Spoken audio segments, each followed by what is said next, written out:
Ndugu zangu Waislamu, anwani ya khutba yetu ya leo, kichwa chake cha habari kinatuambia mambo manne ndiyo chanzo cha mpasuko katika familia nyingi.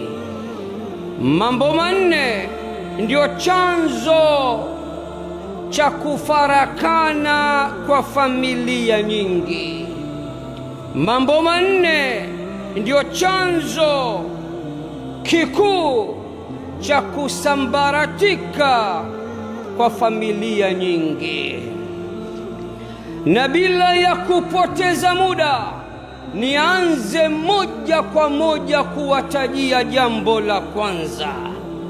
Jambo la kwanza ambalo ndiyo miongoni mwa vyanzo vibaya kabisa vinavyopelekea familia nyingi kupasuka, familia nyingi kusambaratika, familia nyingi kufarakana na udugu kufa.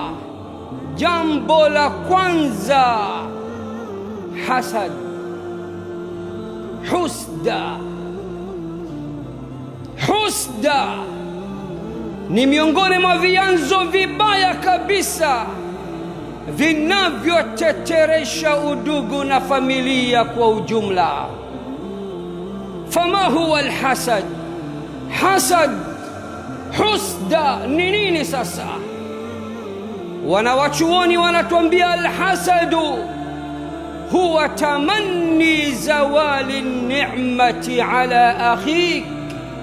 Hasad ni kutamani neema alizopewa ndugu yako zimuondokee.